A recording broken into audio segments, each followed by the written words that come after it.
धनगर समाजाच्या आंदोलनाच्या पार्श्वभूमीवर जालन्यामध्ये संचारबंदी लावण्यात आली आहे आणि दीपक बोराडे यांनी धनगर समाजाच्या आरक्षणाच्या मागणीसाठी मुंबईत आंदोलन करणार असल्याची घोषणा केलेली होती।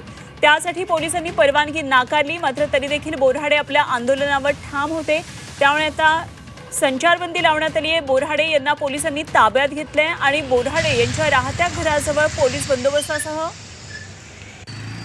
काय नेमकी तिथली परिस्थिती आहे याचा आढावा घेतला आमचे प्रतिनिधी नितेश महाजन यांनी।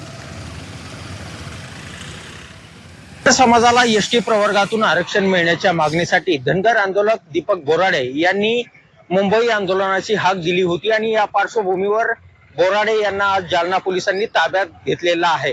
तुम्ही या ठिकाणी बघू शकता, मी बोराडे यांच्या घराजवळ आहे आणि याच ठिकाणी पोलिसांनी रात्रीपासून चोख असा बंदोबस्त ठेवलेला होता आणि या सर्व भागामध्ये जवळपास पोलीस उपस्थित होते आणि त्यामुळे आज सकाळी बोराडे यांना ताब्यात घेण्यात आलेला आहे। कारण आझाद मैदान पोलिसांनी मुंबईतील कायदा आणि सुव्यवस्थेचा कारण देत त्यांच्या आंदोलनाला परवानगी नाकारलेली आहे आणि त्यामुळे आज बोराडे यांना पोलिसांनी ताब्यात घेतलेला आहे। अजूनही या ठिकाणी आपल्याला पोलीस असल्याचं पाहायला मिळतंय।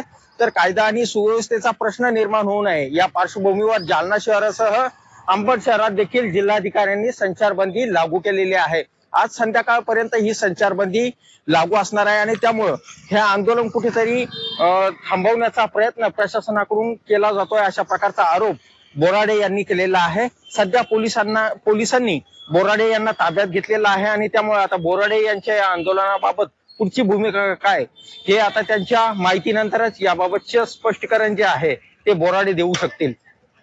नितेश महाजन, झी मीडिया, जालना।